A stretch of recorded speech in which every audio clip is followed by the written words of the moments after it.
Maximum लोग मणिपुरी में बोलते हैं, मैं समझ नहीं पाता, लेकिन वो जिस भावना से बोलते हैं और बीच बीच में जो इंग्लिश बोलते हैं, कोई कोई साथी हिंदी भी बोल देता है, तो अर्थ समझ में आ जाता है कि क्या कह रहे हैं।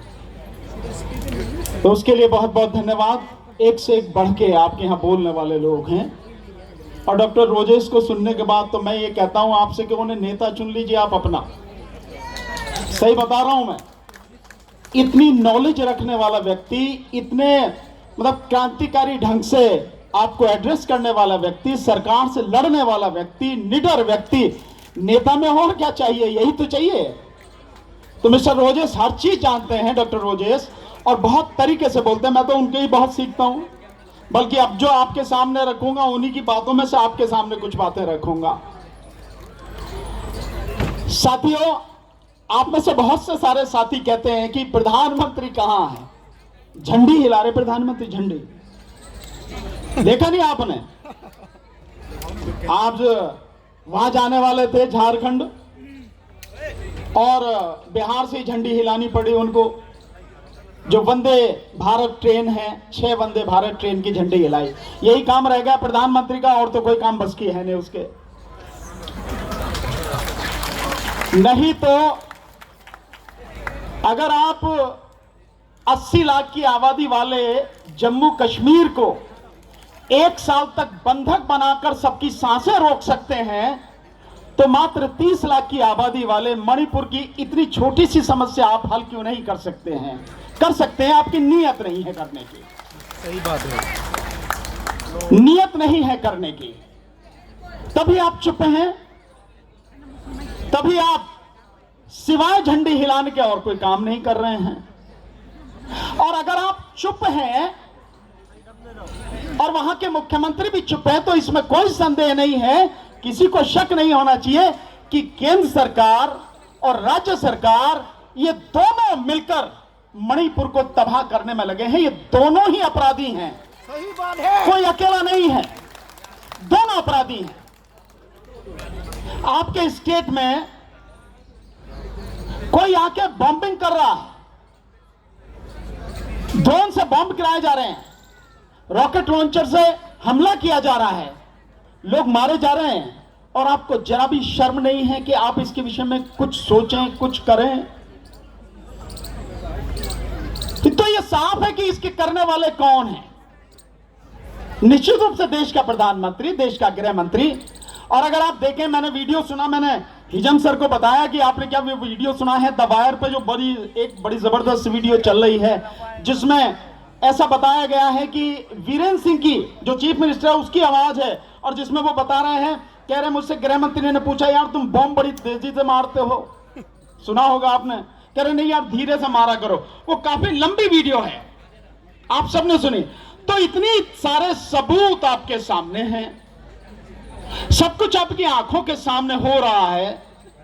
और अभी डॉक्टर रोजेस ने जो बताया कि किससे लड़ रहे हैं, क्योंकि मिलिटेंट बर्मी आर्मी से लड़ रहे हैं, बांग्लादेश की आर्मी से लड़ रहे हैं, और आप तमाशा देख रहे हैं। तो प्रधानमंत्री को, गृह मंत्री को तो डूब के मर जाना चाहिए। इससे बड़ी शर्म की और क्या बात होगी कि आपके ही सामने, आपके ही देश में हस्तक्षेप हो रहा, बाहरी हस्तक्षेप हो रहा है, और आप चुप बैठे हैं। और अगर मिलिटेंट कोई भी हो, इतनी आजादी के साथ किसी भी तरह का ऑपरेशन करते हैं, तो मुझे पक्का विश्वास है सरकार की ताकतें उसके पीछे होती हैं। बिना सरकारी ताकत के, बिना सरकारी सपोर्ट के कोई भी मिलिटेंट कुछ नहीं कर सकता है। सही बात है, सही बात है, राइट स्पीच। और ये सारी बातें जो यहां हो रही हैं, आप विश्वास रखिए कि सारी चीजें सरकार को पता है। ये आदमी खड़ा है, ये पुलिस का आदमी है, देखो हाथ में हैंडी कैमरा है, ये पुलिस का आदमी है, ये सारी रिकॉर्डिंग कर रहा। और जिस तरह के भी प्रोग्राम होते, सारी रिकॉर्डिंग होते, मोदी बैठ के देखेगा इन्हें, सबके चेहरे देखेगा कि कौन कौन आदमी है, कौन कौन इसमें भाग ले रहे हैं। अभी यहां पर हमारे किसान संगठन के साथी, अभी हमने एक प्रेस कॉन्फ्रेंस करी थी हरियाणा चुनाव को लेके, उसमें भी शुरू से लेके पहले वक्ता से लेके आखिरी वक्ता तक जो बोला था, सारी रिकॉर्डिंग इनके पास है, हम सब की वो पास है। हमारी रिकॉर्डिंग कर रहे हैं, हमारे विषय में जानकारी रखें। वो तुम्हारे दामाद लगते हैं इस प्रधानमंत्री के, जो मिलिटेंट को नहीं रोकते। आप कौन लगते हो तुम्हारे? उनकी रिकॉर्डिंग करवाओ ना, उन्हें जाकर रोको ना। ये हाथ में चूड़ियां पहन ली, वो बस की नहीं है तुम्हारे कि वहां जाकर लड़ सको, उन्हें रोक सको। ये सारी स्थिति है साथियों, लेकिन हमें अंत तक लड़ना है। आपके और हमारे हिस्से में लड़ाई के अलावा कुछ भी नहीं है, संघर्ष के अलावा हमारे हिस्से में कुछ भी नहीं है। हम सब गवाह हैं, हमारे किसान साथी यहां पर बैठे हैं, हम सब इस बात के जमा हैं कि 13 महीने तक किसान आंदोलन में हम लोग लड़े, सड़क पर लड़े। प्रधानमंत्री को जब समझ में आई, ठीक इसी तरह से CNRC के आंदोलन में लगातार लड़े, तब उसको समझ में आई। तो हर बात के लिए यहां लड़ना पड़ता है।